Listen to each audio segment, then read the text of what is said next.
Today is one of my favorite episodes that we've recorded. We've got Rob Kirila, who's a retired Special Forces colonel who identified that getting out of the military and making a ton of money and getting a great title isn't necessarily what's going to lead to success and happiness.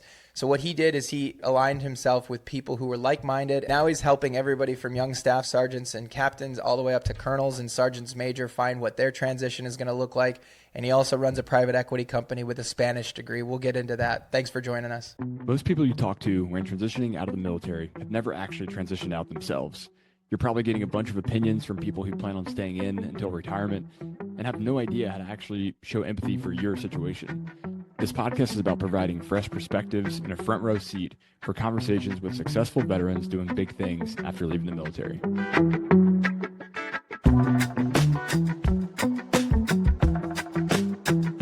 Yeah, we live in we live in Eva Beach, which, 20 years ago was not very developed, but it is quite suburban now. So we've got a Costco right down the road and all the amenities that we need to It's live. very Americanized. Yeah. You got a Costco, maybe even a Walmart. Right, exactly. All the necessities. I love it when people come down here and they're like, hey, is there a grocery store close by? We have a ranch up in South Alabama. And I'll say, yeah, there is. If you go down this road a little ways on your left, there'll be a Piggly Wiggly. And they just love that. Yeah. We have Piggly Wigglies up in Wisconsin too, but I noticed they're very different. Piggly Wiggly in Wisconsin is different than Piggly Wiggly in Alabama. And it must be the same company, of course. Oh, yeah. I've been to both and they're not the same. They're culturally adjusted. I sent Courtney there. We were stationed at Columbus and I sent Courtney to the Piggly Wiggly right across the river. And there was somebody stocking the shelves smoking a cigarette. And this was, hell yeah. 2014. I mean, it was like not, it was not a long time ago. And he just smoking a cigarette, stocking the shelves. And I was That's like, actually a requirement. You have to be able to multitask. Most and do I your don't job. even know what the problem is. What do you think? What's the cultural? He was surprised they didn't do that in Wisconsin. Right. Yeah. That's right. You can still get Pat's Blue Ribbon in every size available at the Piggly Wiggly. You're right. Yeah, the PBR is probably for sale in Wisconsin as well. They like their beer up there too. So I'm liking Wisconsin better already. right. Well, Rob, we'll jump into the conversation here, but we started this podcast to help people that are going through the transition process, to help them hear the stories of folks that have done all sorts of different paths afterwards to know what the options out there. You've got experience both on the Army side, on the transition side, with the foundation you're part of that we'll talk about, and then what you're doing now. But I'd like to start off, maybe to jump into a little bit about your military background. You and I share one obscure commonality, and that's we were both Spanish majors in college. So how did a Spanish major end up in, seventh group does seem fitting, but, everyone tells you a Spanish degree is not useful until you go to seventh group, I'm sure. You're right about that. I think, one of the most interesting things is when I was a young man in high school, as you are sort of looking into the future and trying to figure out what your place might be, here I was, a military brat, going to high school in Connecticut. And probably in the 400 people that were my classmates, not a single one had a direct family member who'd ever served. And so, we were sort of laughing and joking about cultural differences earlier. The other sort of thing was that when we did go to school, at least for me, Griffin, it was without a real sort of future in mind. It was, my parents were like, oh, you just go be great. And so what I quickly learned was that if you don't have a plan, you can waste your college time. And the only thing that I really enjoyed in college, other than, the co-eds, was I had the opportunity to go to Spain and for a semester, and I loved that. And it was fabulous, and had some great friends that went with me and developed some great relationships with people that were from Europe, and really enjoyed that. And it wasn't until later that I figured out that, I had a place in the Army. And so that was kind of how it worked out. And of course, post infantry time, the Army Special Forces Command determined that even though I was a Spanish major, that I should go to first group and focus on Korean. And so they spent 6 months training me to speak incredibly poor Hangul. and essentially be an invalid in that particular language while I actually had some competency in Spanish. But 10 years further down the road, I think that I was offered an opportunity to command back in 7th Group. And it was one of those sort of catalysts in my career. So I'd enjoyed being a Special Forces captain. I'd enjoyed some of the things that we had done, but it wasn't until I got to 7th Group, Griffin and Jack, that I felt like, well, these are my people. And then the opportunity to go and see my people everywhere from Mexico to the very southernmost Chile was fabulous. And again, it sort of reinvigorated the experiences that I had in Spain and in places like Colombia, where I got to, meet all of the great connections that the 7th Group has established over the last 30 some odd years in Colombia, but all these other places that have great food, great hospitality, and really have these organizations that are incredibly influenced by Septimo. And so it's always great. I mean, for instance, if you go to the international airport in Bogota and they find out you're in 7th Group, they have a special DB lounge for 7th Group members. And, you want to sort of feel the weight of the giants that have come before you. That's a great place to do it. Do they happen to have a accurate purse stat or like personnel list? Could anyone claim that they're part of 7th Group there? I think there's lots of people that would claim they're part of 7th Group. In fact, I see it on Facebook all the time. It's funny how you can be 1% of the 2% and still you meet one every you go out of the house. Exactly right. Where'd you study in Spain? So I went to the University of Salamanca, which is maybe, I don't know, 2 hours out north of Madrid. Mm-hmm. Are you familiar with Spain? I studied, it wasn't for a full semester, but I studied down in Cadiz on the southern coast, just across from Morocco. So I too have an affinity for Spain, Spanish culture, food, and really loved my time there. Yeah, it was great. I loved it. And so did you go as part of your university program, or was that an Army thing? It was part of the university program. Our college has an annual summer program in Spain, where we kind of do an exchange with the university there. Love it. Great stuff. Great stuff. Yeah. And you mentioned if you don't have a plan, you can waste your college time. I think the exact same thing can be said about your transition out of the military. If you don't have a plan for it, you can waste a lot of time going to organizations that are either more of the same, more of what you are trying to get out of, or, kind of bouncing around from one thing, just chasing a paycheck like we've talked about in other conversations. Right. How did you kind of approach your transition plan? And do you have any kind of words of advice on how people could plan for their own? Yeah, great point. I'm going to write this down here so I hit a couple of the points. I think that if I were to share my single biggest success story related to transition, it would be participating in the Special Operations Transition Foundation program, because as a Special Forces senior officer, I had this notion that I was a very competent, large unit, large organization leader who could drive change and was comfortable with innovation and dealing with teams of teams. And I also valued this notion of a title.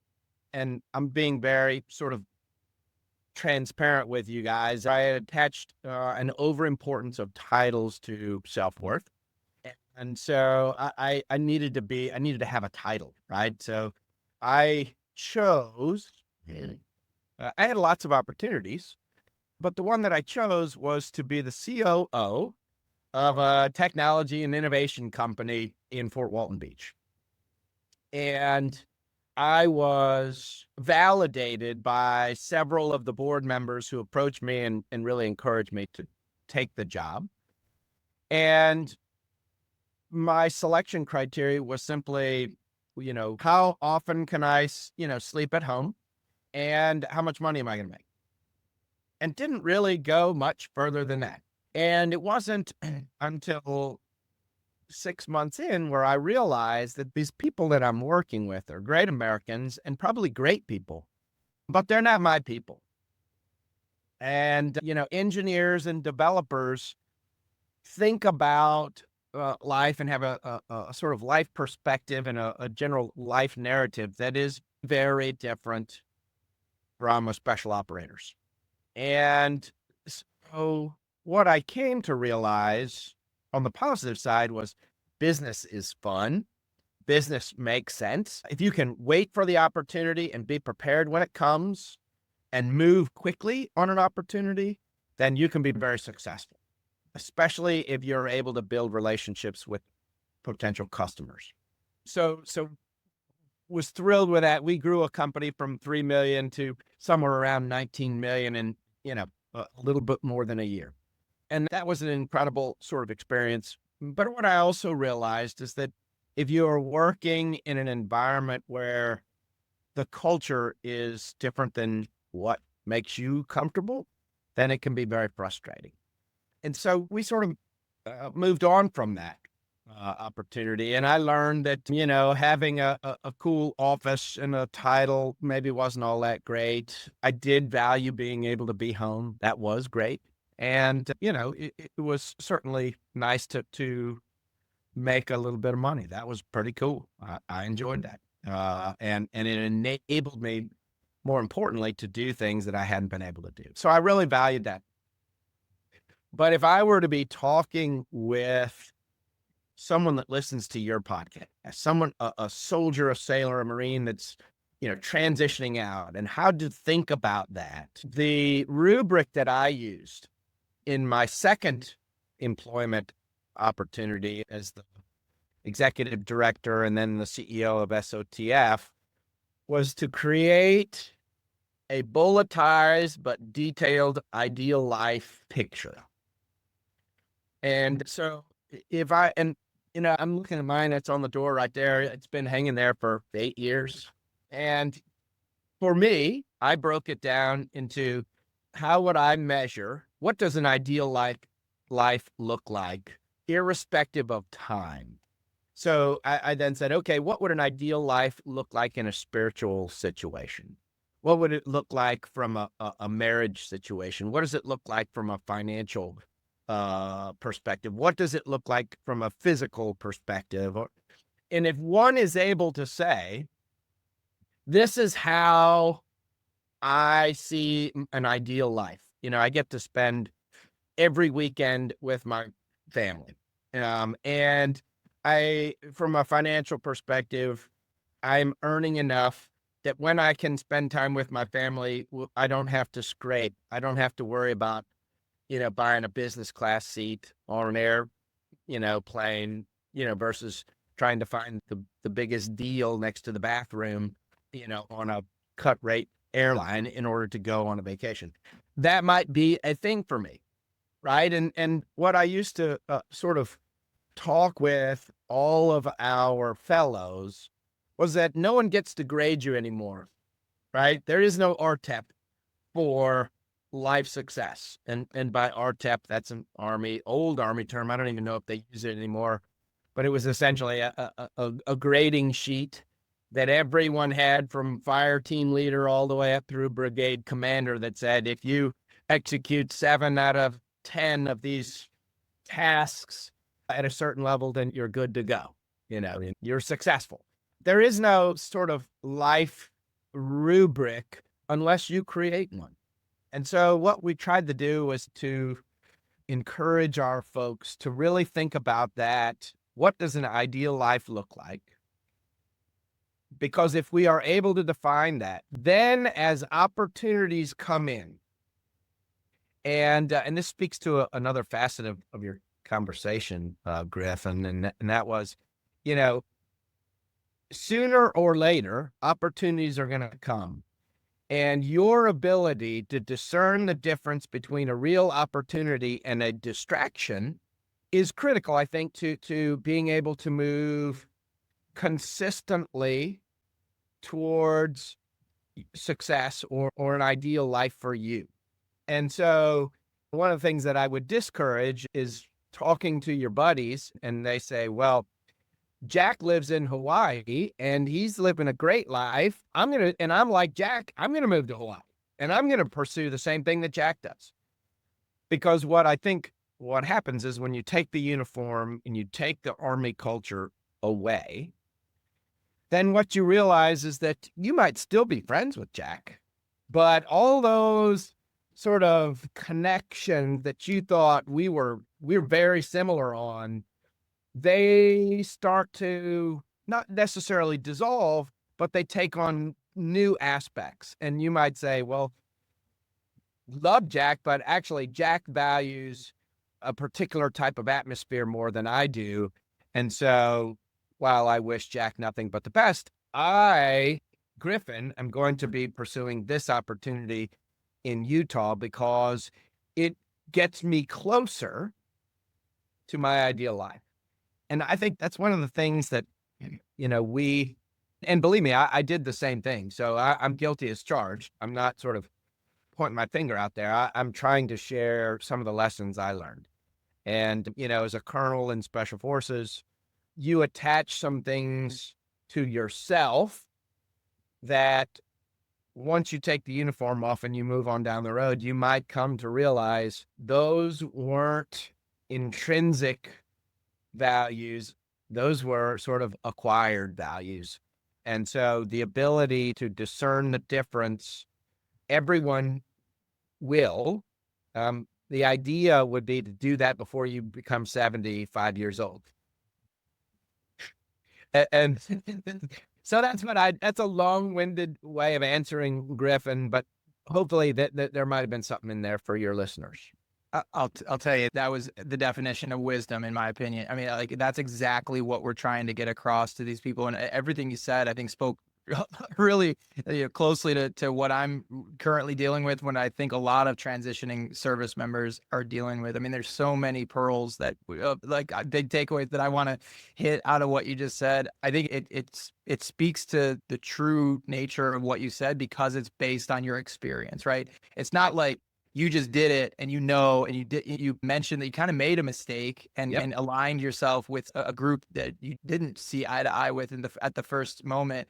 And I think that's something I'd like to highlight and kind of draw a little bit more out of, because I think a lot of people, when they're transitioning out, what the military doesn't provide is that extra money in your back pocket, and it doesn't provide the family time or the staying at home. And you mentioned that, like, that is, people, I think, sometimes get clouded by those two things when they transition, and they don't choose to pursue what's really going to scratch the itch of, like, the values that they're actually trying to pursue. They get clouded by that.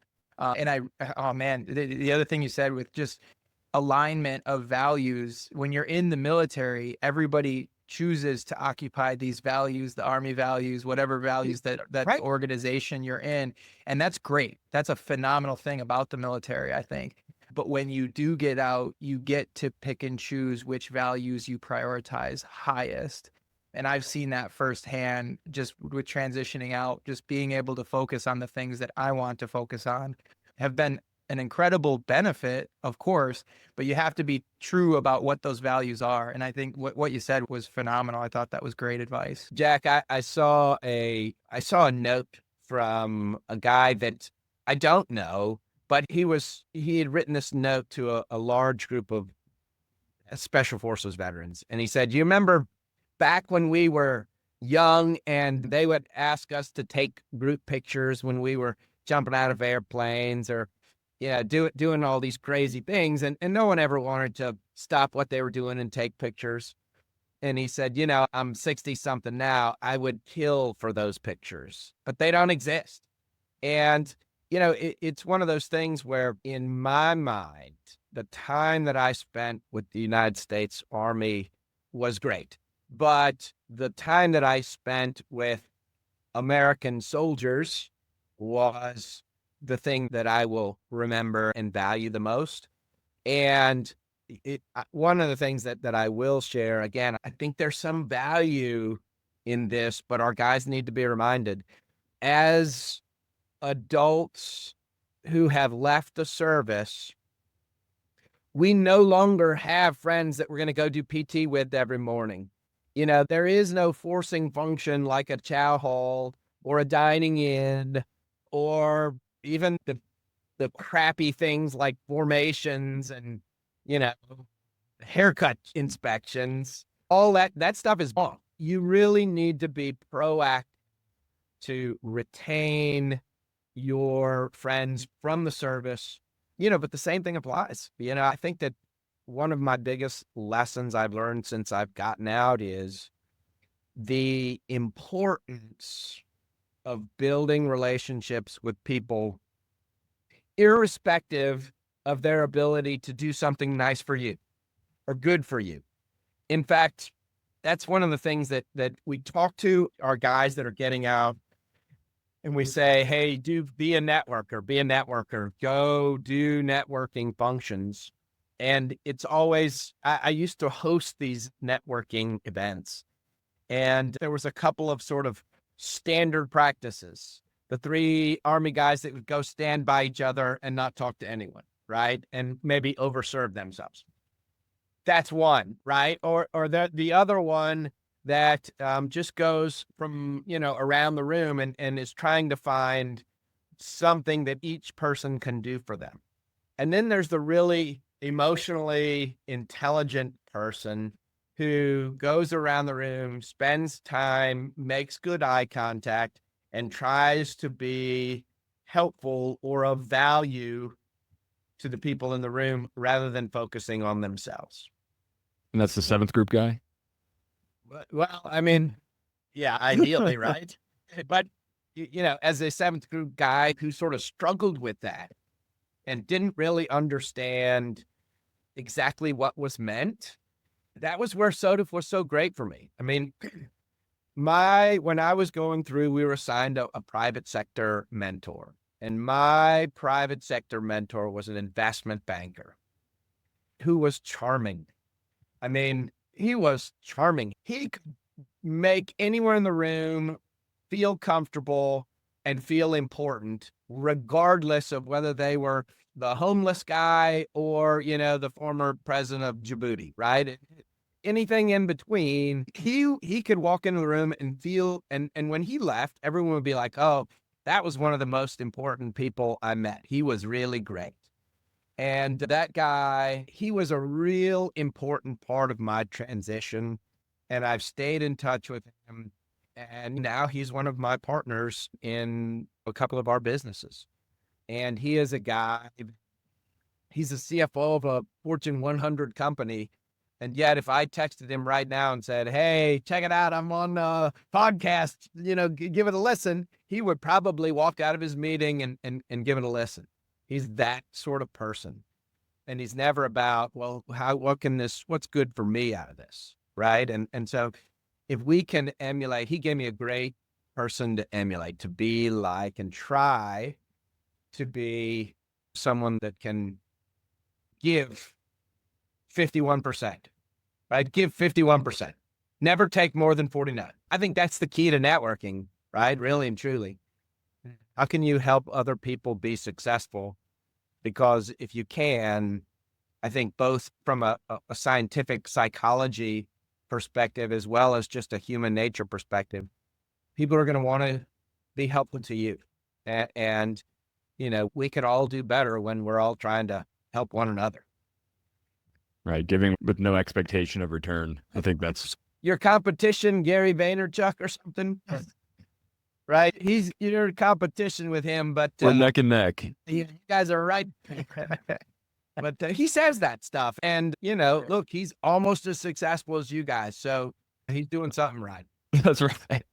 He's probably watching this right now. That's right. You never can tell. Rob, what was it? So at the Special Operations Transition Foundation at SOTF, were there things that you noticed from folks that went through that had a particularly good response to the curriculum, or maybe found their lane more quickly than others through that process? Rather than, to your point, rather than chasing, over-indexing on title and pay, but rather leaning into the right culture, the right tribe, the right kind of purpose and mission in their next chapter. Right. Well, and so interesting question, the some of the examples that I'm thinking of really had to do with people who were able to quickly understand the new environment and have a sense of where they wanted to go. So, a question guys would give me all the time is, hey, should I get out and go get an MBA, or should I go work for a while and then go get my MBA? And I think in a lot of cases, guys want you to say, go left, go right, right? That, y'all, Jack will remember. Griffin, what branch were you again? I was technically armor as well. Didn't do no on the So, jobs, but Does Met TC, does that work for you guys? oh yeah. Right? So Med TC is some fancy Army sort of term that says it depends, right? So I think that, my answer will always be, it depends. What is it?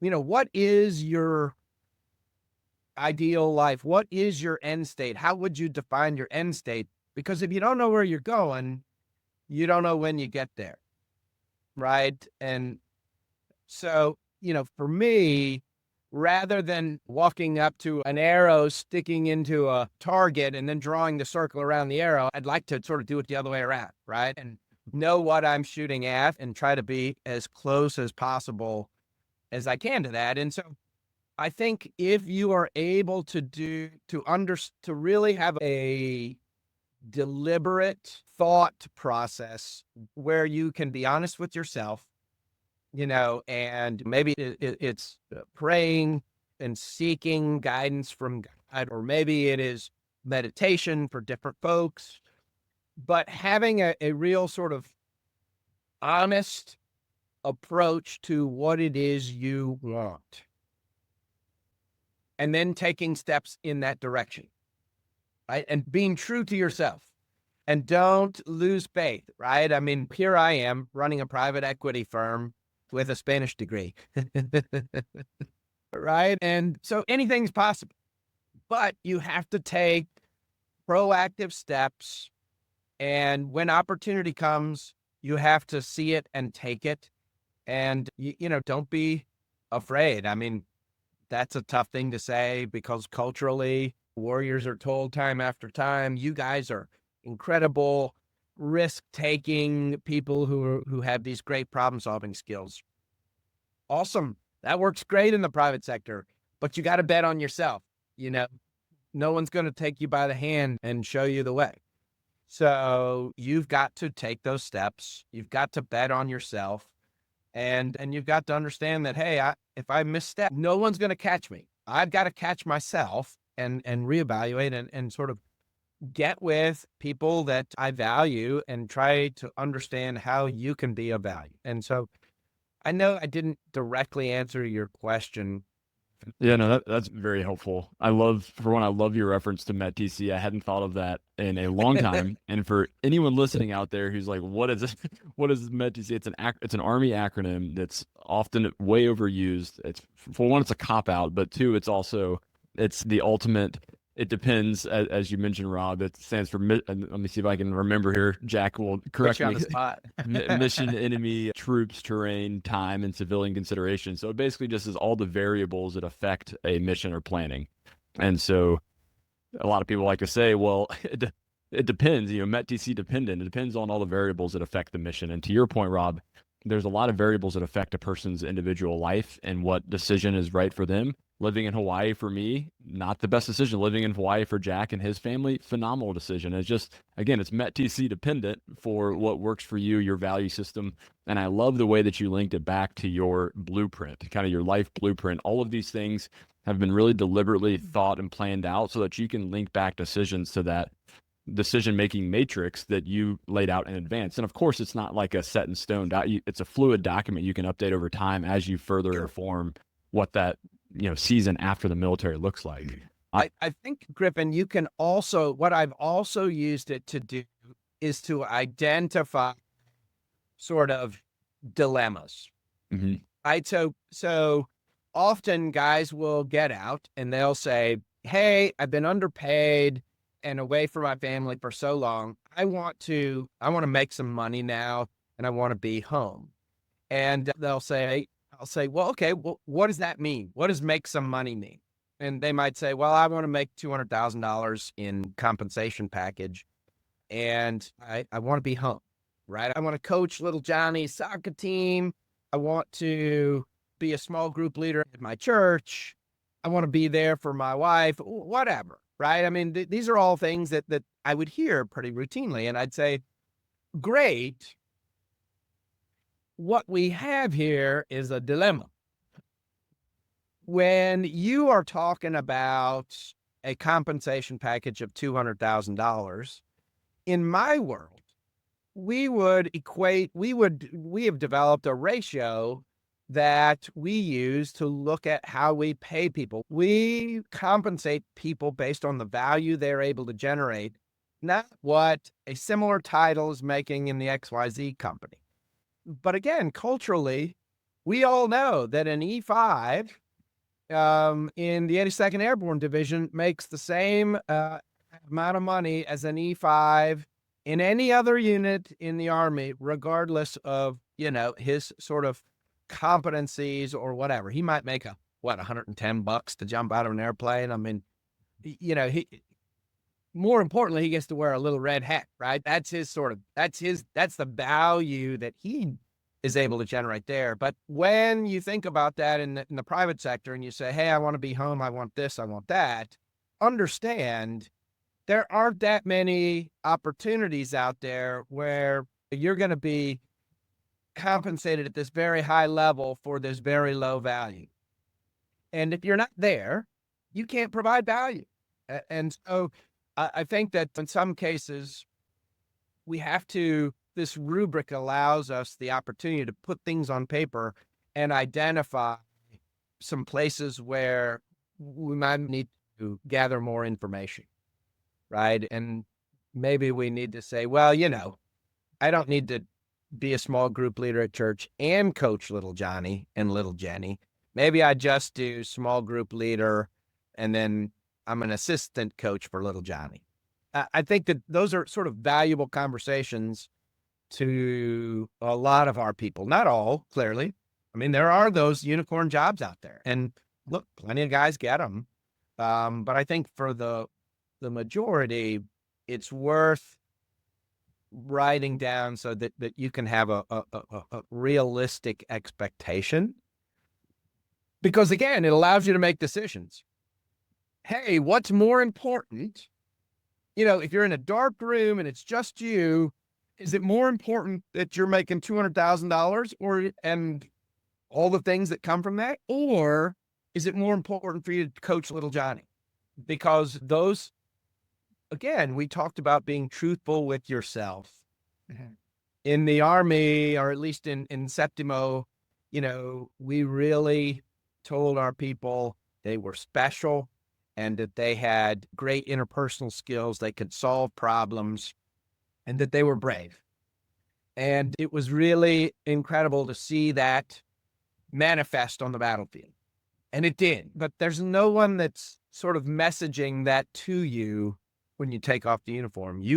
That needs to be your own internal messaging. Does that make sense? Absolutely.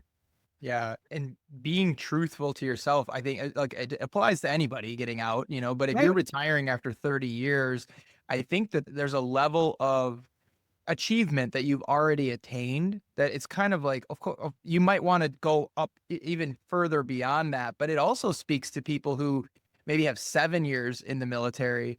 And I think those people are even more focused on making the money because externally they have to prove that it was the right choice. They have to prove that, they outperformed what they would have had they stayed in. And money is a big factor, at least when people are looking from the outside in. And I think being truthful to yourself on what you value, like, is the money really the best indicator of success? And if you're getting out, you got to figure out whether that is really the barrier to, because some of these people that are listening to the podcast haven't made the transition yet. And we want them to understand, yeah, money's a necessity. You have to make enough to support your family and to be there, but it's not everything. It doesn't define who you are. I agree. I will. Now I'm going to go back to Griffin now, because I got a second thought here, Griffin. I will say one of the trends that I think was a takeaway for me, and I think I have the data to support this, at least within our own program. A highly motivated E6 or a captain were the easiest guys in the world to take care of. You could give them an azimuth and they would roll, and they would work hard. They would be relentless, and they were the ones that were getting into Harvard. They were the ones that were without a college degree being picked up by Deloitte. They were impressive.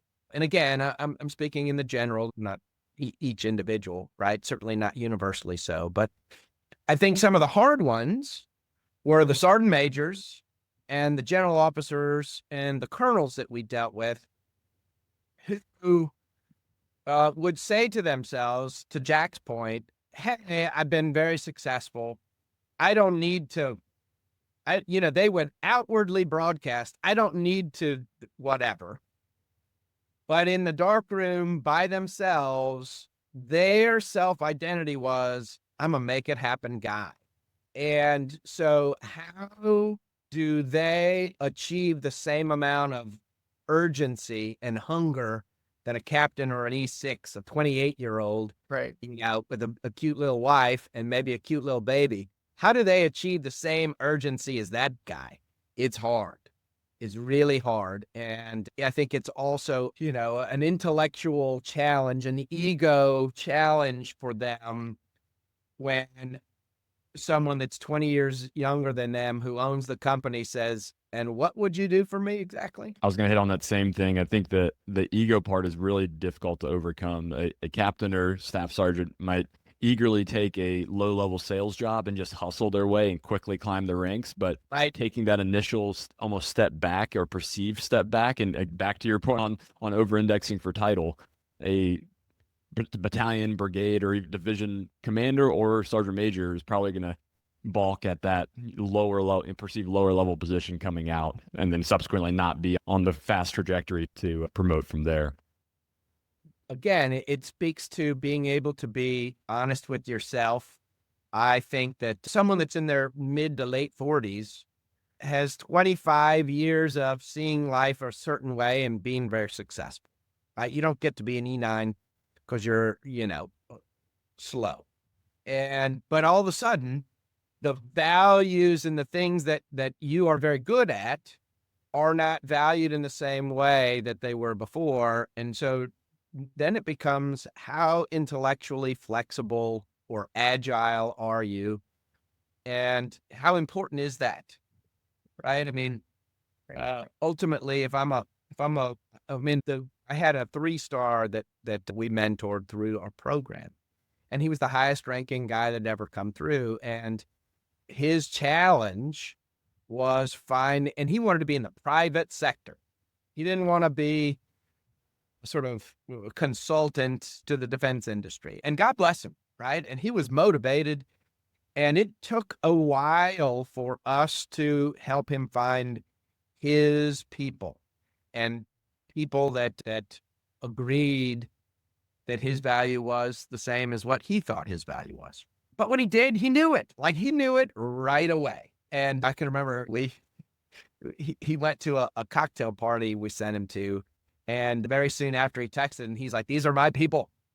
And that was really an encouraging thing. I think at some point you kind of transition from that steep learning curve to more relying on your experience. And, you're always relying on some experience, and you're always somewhat learning. And when you're in new positions, especially in the military, every single position is different. But when you're, a captain, the last 3 positions you had were brand new, and you were learning really steep learning curves. Whereas when you're transitioning out of the military, to your point, these guys who have 30 years in the military, they've been relying on their experience and their knowledge and making decisions off of that experience for a while. And they're entering into a new steep learning curve. So anybody can handle a steep learning curve, especially those guys who have proven themselves and are truly capable people. But it's also a mindset. You just got to be willing to have another steep learning curve and want to learn and want to kind of be that adaptive leader, like you said. 100%. And, I think that I'd like to I think I told Griffin this off mic, or in a previous conversation, but I'd like to tell this story not as a means of stroking my own ego, but because I think it reveals a couple of truths. And it starts with me getting a call. I was running a nonprofit, and this nonprofit's called the Special Operators Transition Foundation. It's a nonprofit specifically designed to help special operators transition into talent-appropriate opportunities in the private sector. But interestingly, as the CEO, your job isn't to directly be helping these veterans or soon-to-be veterans transition. It's to raise money, and it's to build relationships with people that can raise money, or provide opportunities or connections to opportunities.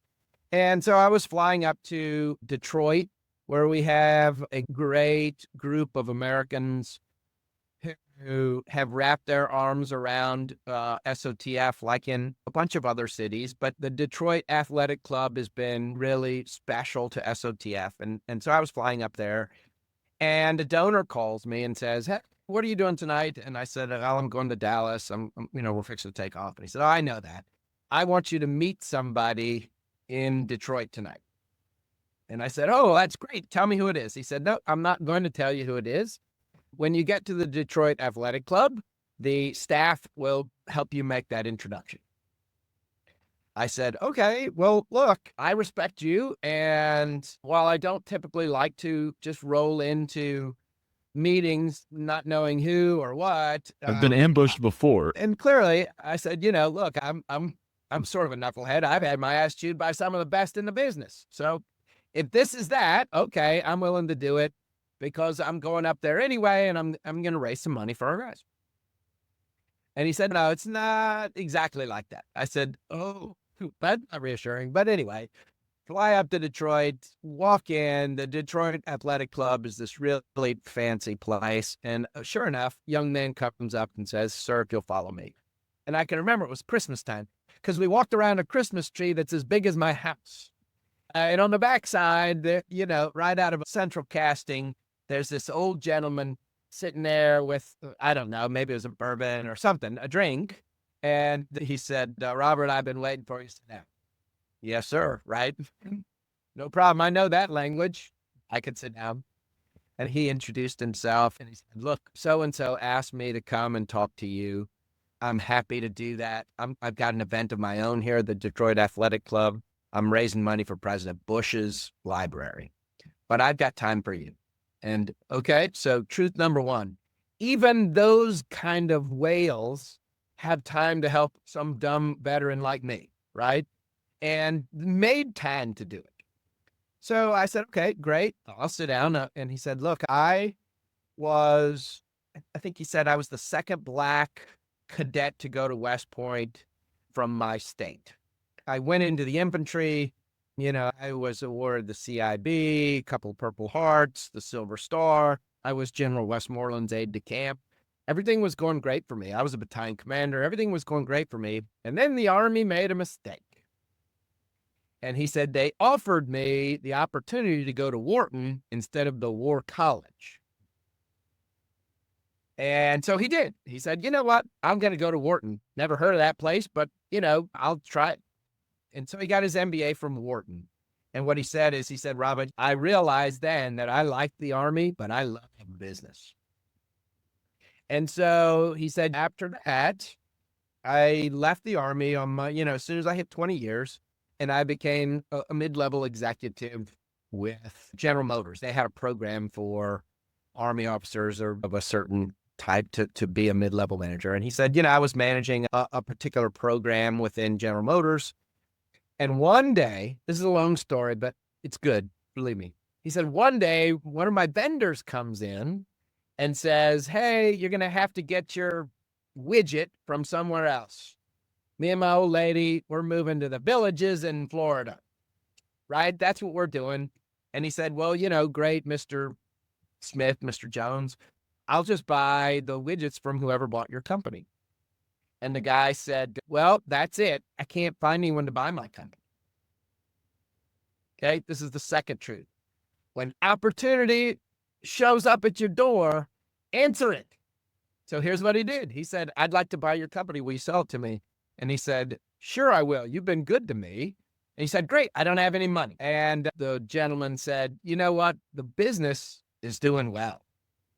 If you run the business the way it should, it'll pay for itself. I'll do a seller note, and I can make this happen. So Joe said, okay, let's do it. And so he brought two of his other friends from GM with him. And he was the CEO, one was the CFO, and the other one was the COO. And at the end of the third year, they had paid the business off. And he said to those two guys, hey, how would you guys like to fleet up? I will sell you half of the company, and you guys are going to be able to continue to grow it and build wealth for your families, grow the company, be successful for all the employees. But I'm going to go buy another company. And so they said, yeah, of course we'll do that. So then he stopped, right? And he looked at me. I think maybe he has glasses. I don't remember. It would be better if he had glasses. He looks over the top of his glasses and he says, that was 28 companies ago. And he said, I've done the same thing over and over again. Couldn't you do that with special operators? Ding, right? Another truth. People want to be helpful to you. They really do.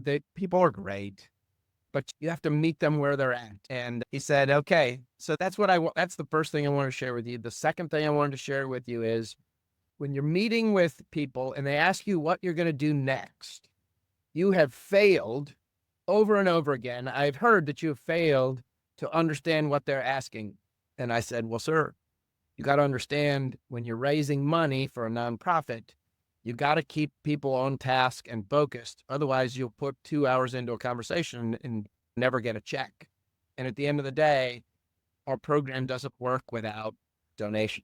And he said, okay, look, I get it, but you aren't listening. And I said, okay, here's the ass chewing part. And he said, no, I understand that several people have asked you what you're going to do next. And you've tried to focus them back on whatever it is you wanted to talk about. Again, another truth, 51% has to be for that. And so I said, well, okay, what are they asking me?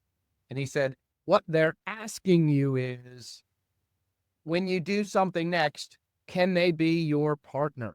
Can they financially sponsor you in what you're doing? And I said, I can remember I said to him, if you give me 100 opportunities to answer that question, I would have not come up with that. I would have never, there was nothing in my life experience that would lead me to that understanding. Right? And remember, from the very beginning, I said, I was a military brat.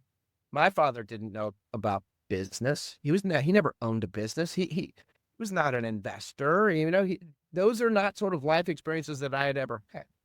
And so this very kind gentleman sat down and said, hey, you're not hearing this. You don't know me from Adam, but I'm going to share. And it was almost like the secret, right? This is what they're asking you. And he said, how many people have asked you that question? I said, dozens.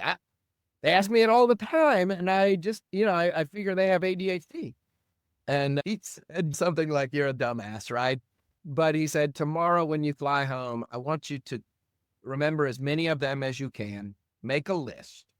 And then when you actually have something, I want you to call them back, write them back, go meet them and ask them, that you've thought about their question, that you have a plan, you'd like them to partner with you. And honest to goodness, that was I came up with a list of 39 people and like 90% of them answered in the positive and are associated investors and partners with me in all our sort of portfolio of companies. And, there's just so much, again, Jack, that I didn't get. I screwed up. I poorly performed in the environment that I was in. But, some kind gentleman took it upon himself to refer me to another kind gentleman who squared me away. And I thought that when Griffin asked me to do this, I thought this is a great opportunity to do this at scale. right? So that, because he can't meet everyone at, at the Christmas tree in the lounge of the Detroit Athletic Club. I think that's a perfect segue into telling us a little bit more about what BlackPowder Partners Yeah.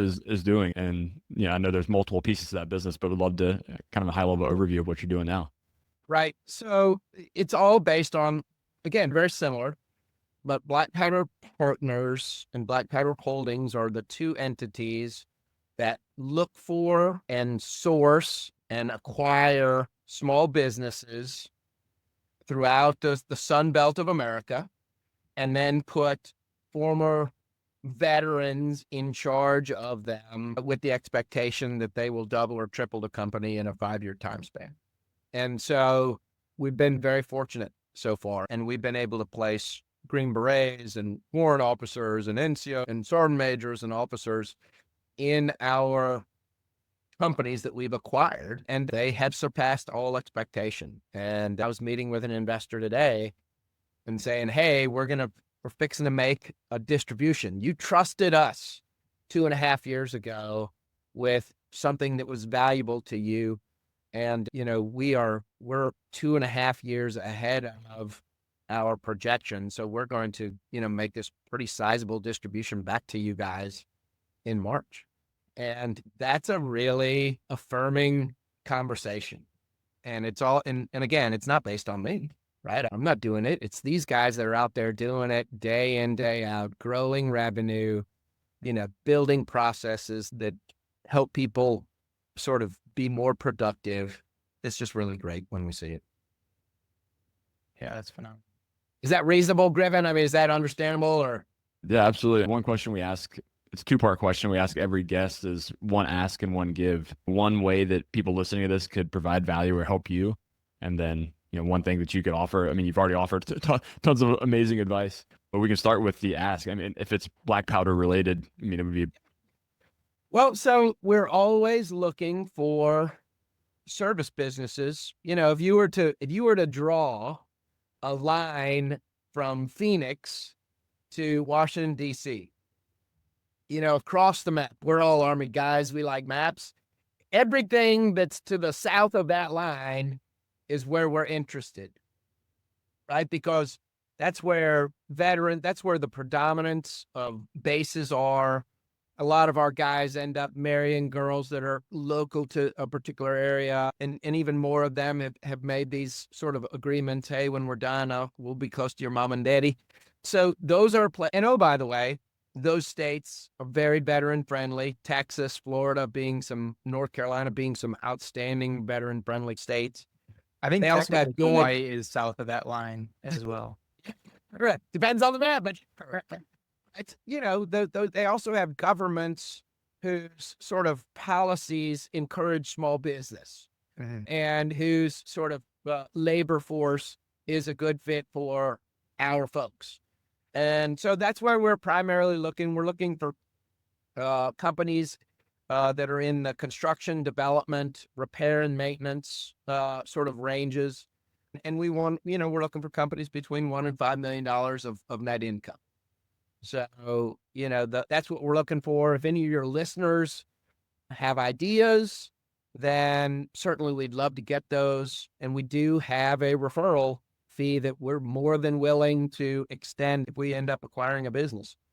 And it's not an insignificant amount, so we certainly would love that. Could you talk about the companies you currently own to give people like a frame of reference, like something similar to this? And then also, are you looking for people that might be, a special operations, people that have transitioned that would be interested in a leadership role or some sort of employment? Yeah. So in reverse order, yes, we're absolutely interested. And we are so interested that we actually started another company called BlackPowder Search.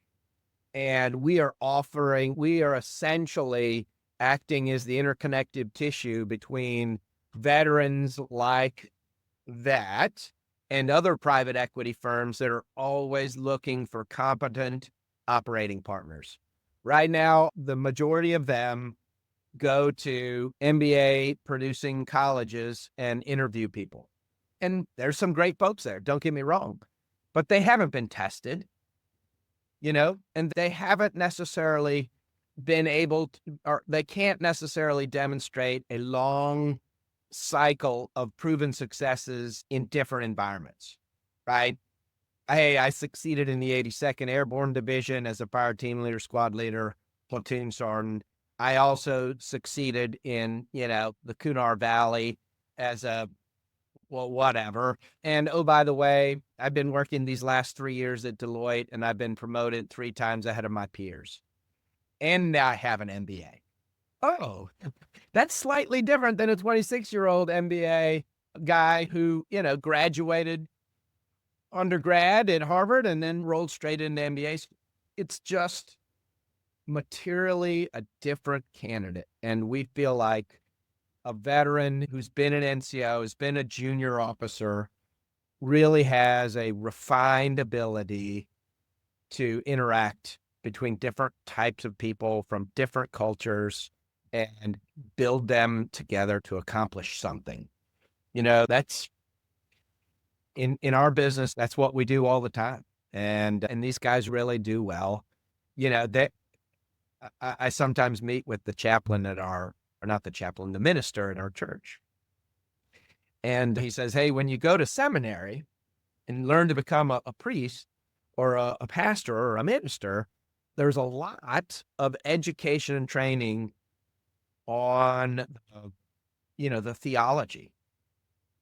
But there's very little on leadership, change management, and the administrative functions that are associated with a nonprofit. And so I think that, honest to goodness, our guys are very qualified if they're urgent, if they're honest with themselves, and if they're committed to providing value. They can be some incredible employees. That's what we believe. So there's that. I think that you asked me, what do we do? We're not sexy. We're not doing software. We're not creating droids or, blah, blah, blah. We repair and maintain doors, windows, roofs, solar arrays. We do compliance testing and inspections with another company. We do financial, we act as a third party validator for financial institutions that are supporting the construction of large commercial buildings and structures. We are dealing with, we are putting our operators into positions where they have to be able to interact with someone who can install a door or a light switch, all the way up to a regional bank manager who's responsible for, executing $500 million worth of construction in a particular, job site. The ability to interact between all those and speak to them in languages that make sense is not common.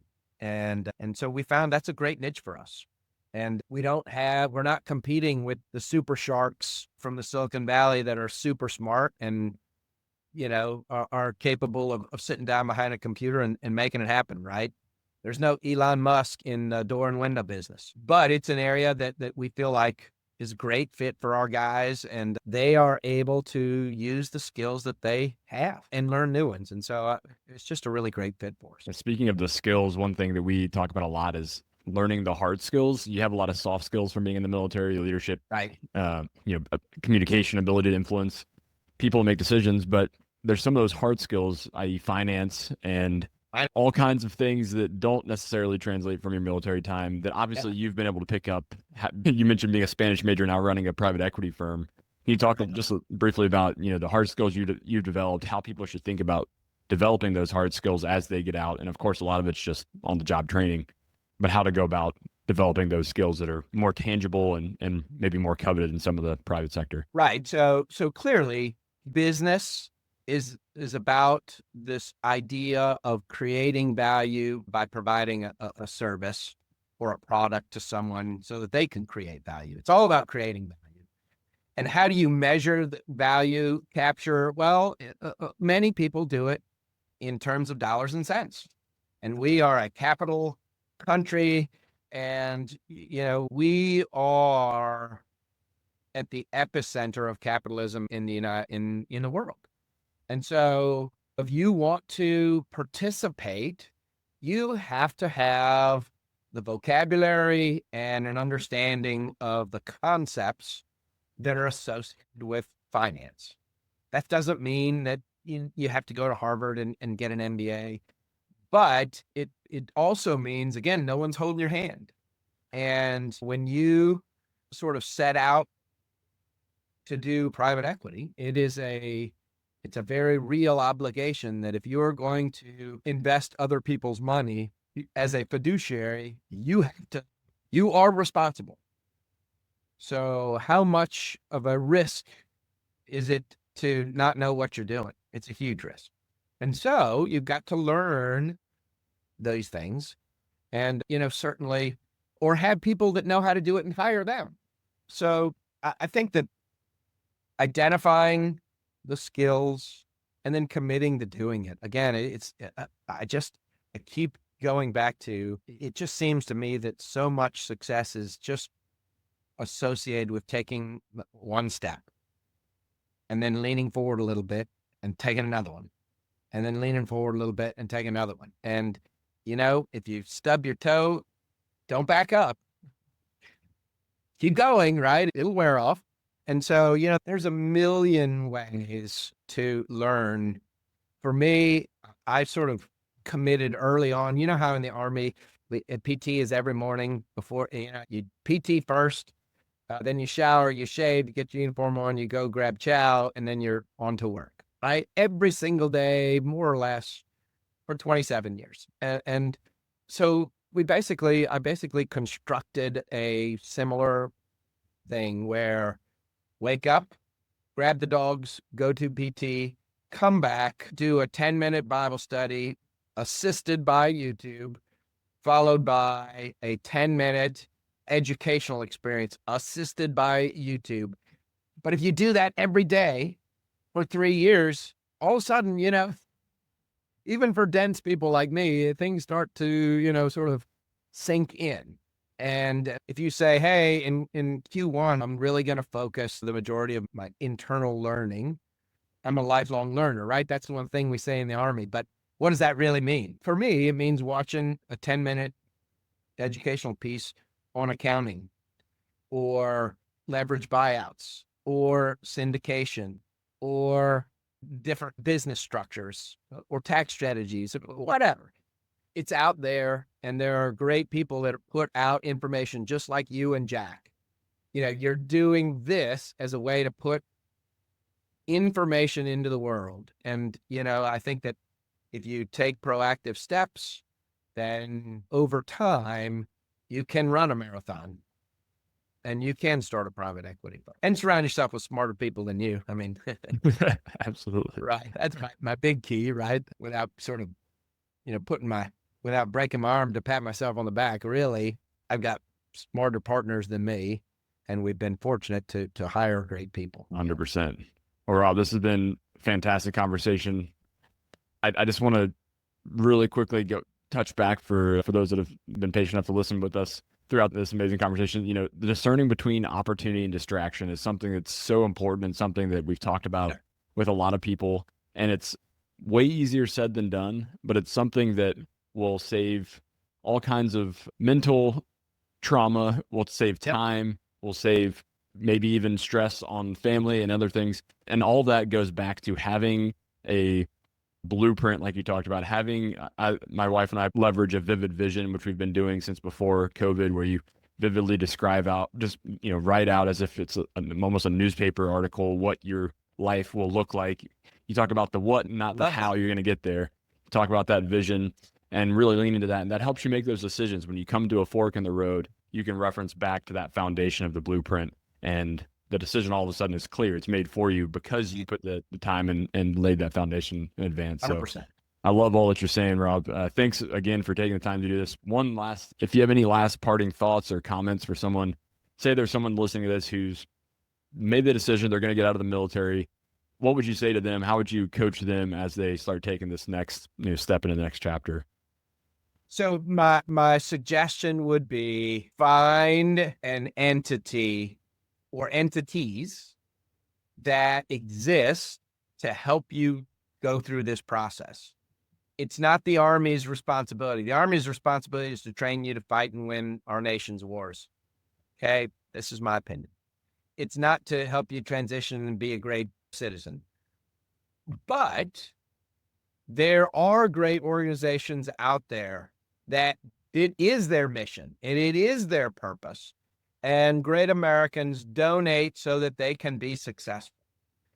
And, if you're a Navy submariner, there's someone out there for you. If you're a Marine Corps, whatever, believe me, the Marines are very good at sort of wrapping their arms around or I should say former Marines. They're very good at doing that, but find that organization that does it over and over again. As much as it's great to talk to your friend who got out last year, that's one experience. But if you deal with like a SODIF or, the station or, 4 Block, 51 Vets, these are organizations that deal with dozens, hundreds, maybe even thousands of people just like you. And they have actual processes that can help you be successful. Right. Take advantage of that. I think it's a great opportunity. And then, but be true to yourself. At the end of the day, don't make a decision based on how you think someone else perceives you. You're you. Just be you. Be true. And bet on yourself. This has been great, Rob. Thank you for taking the time to have the conversation, and thanks for what you do for veterans, both on the placement hiring side and, the great work you're doing for small companies across the Sun Belt. Right. Well, thanks, guys. Jack, it was great to meet you. First time, man. And Griffin, It's always a pleasure. I'm real proud of you guys. Keep doing it. Thanks for listening to this episode of the Veteran Ventures Podcast. If you heard something interesting or found the show to be helpful, send it to a friend who is transitioning out of the military or considering a transition. We'd also really appreciate if you left a rating and review of the show. That helps us reach more people with these amazing stories of successful veterans. We'll catch you next time on the Veteran Ventures Podcast. And until then, go do the thing. Make that decision, have that conversation, and go find your next mission.